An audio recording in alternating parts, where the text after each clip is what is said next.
নমস্কার। আমাদের সংক্ষিপ্ত সমবেত অনুধ্যানে সবাইকে স্বাগত জানাই। গত পর্বে আমরা আলোচনা করেছি ভক্তের দৃষ্টিতে শ্রী শ্রী মা। আজ পরিবেশিত হচ্ছে পরবর্তী পর্ব। শ্রী আশুতোষ সেনগুপ্ত বাংলাদেশ থেকে এসেছিলেন, বেলুর মঠে গিয়েছিলেন।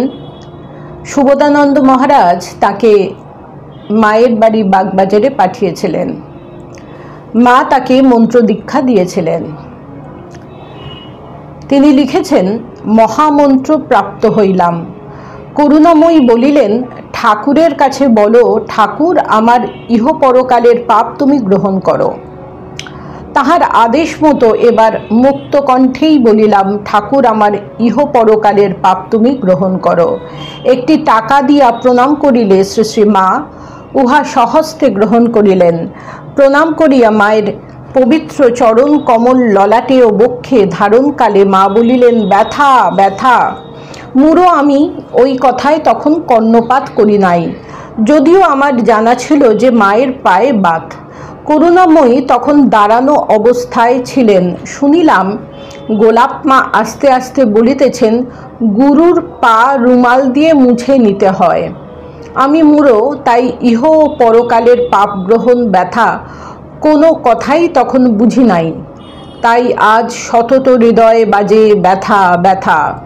মায়ের ব্যথার প্রতিদানে করুণাময়ী আমার মাথায় পদ্মহস্ত স্থাপন করিয়া বলিলেন, ভক্তি লাভ হোক। দীর্ঘদিন কাটিয়া গেল, সংসারে প্রবেশ করিয়াছি। বিবাহের 2 বৎসর পর গর্ভধারিণী জননীকে হারাইলাম। পিতৃবিয়োগ হয় কৈশোরে। নানারূপ সাংসারিক অশান্তি চরমে উঠিয়াছে। বরিশাল জেলায় একটি গ্রাম্য স্কুলে শিক্ষকতা করি। স্ত্রীর হিস্টিরিয়া রোগ। বিশ্রাম ও চিকিৎসার জন্য স্ত্রীকে তাহার পিতা লইয়া যান।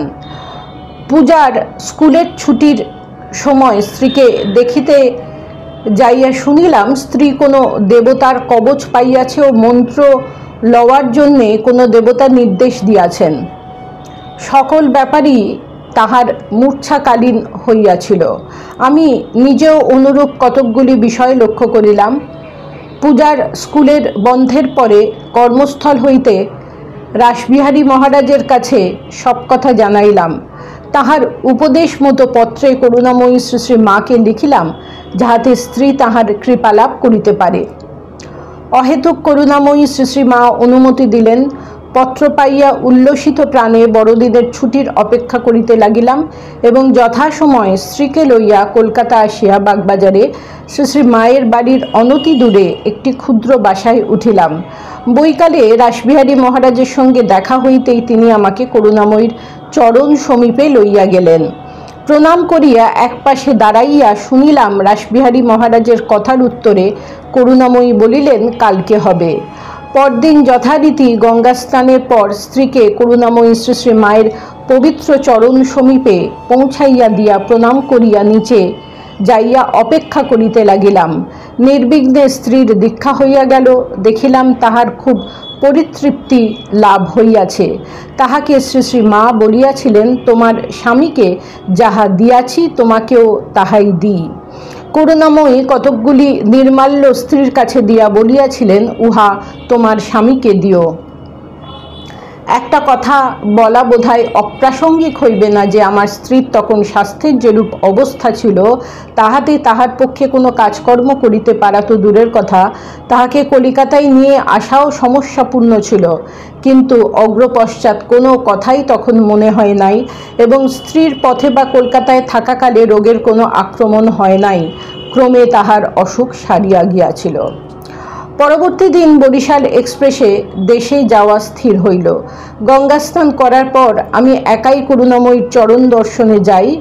উপরে গিয়া দেখিলাম রাজেশ্বরী স্বীয় পালঙ্কে উপবিষ্টা, চরণ যুগল ভূমি সংলগ্ন। দৃষ্টির মধ্যেও কেহ কোথাও নাই। রাজেশ্বরী বরদা মূর্তিতে অবস্থিতা। ভূমিষ্ঠ হইয়া প্রণামকালীন মনে মনে বলিলাম, মা, তোমার কাছে কি চাইতে হবে বলে দাও। প্রণামের পর নত জানু হইয়া মুক্ত করে প্রাণ ভরিয়া সম্বোধন করিলাম, মা, স্নেহ বিগলিত কণ্ঠে করুণাময়ী উত্তর দিলেন, কি? তাহার পর বলিলেন, ঠাকুরের নামেই সব হবে। 1327 বঙ্গাব্দে জ্যৈষ্ঠ মাসে কলকাতায় আসিয়াছিলাম। শ্রী মাকে চিকিৎসার্থ জয়রামবাটি হইতে কলকাতায় আনানো হইয়াছে। শরীর বিশেষ অসুস্থ। সেই বৎসরই শ্রাবণ মাসে মহামায়া লীলা সংবরণ করেন। জননীর শারীরিক অসুস্থতার জন্যে সকলের মনে বিষাদ। মায়ের শরীর বিশেষ অসুস্থ হইলেও শ্রীচরণ দর্শনে বঞ্চিত হইলাম না। সকালের দিকে একটু বেশি বেলায় করুণাময়ীর পূর্ণ দর্শন মিলিল। এবারে দ্বিতলে অন্য প্রকোষ্ঠে দেখিয়াছি। পূর্ববারে শ্রী ঠাকুর ঘরেই দেখিয়াছি। এইবারে প্রথমত দেখিলাম মা অবগুণ্ঠনাবৃতা। গোলাপ মা তাহার স্বাভাবিক উচ্চকণ্ঠে বলিয়া উঠিলেন, ছেলে মানুষ গো, ছেলে মানুষ। তৎক্ষণাৎ দেখিলাম পূর্ববারের ন্যায় সীমান্ত পর্যন্ত কাপড়, হস্তদ্বয় অনাবৃত, খাটের উপর পা ছড়াইয়া একটি শিশুকে কোলে লইয়া বাম হাতের তলায় শিশুটির মস্তক ও তাহার বক্ষদেশে দক্ষিণ হস্ত রাখিয়া ঢুলাইয়া করুণাময়ী শিশুটিকে আদর করিতেছেন। ভূমিষ্ঠ প্রণাম করিয়া নতজানু হইয়া যুক্ত করে বসিলে স্নেহসিক্ত স্বরে জননী জিজ্ঞাসা করিলেন, ভালো আছো?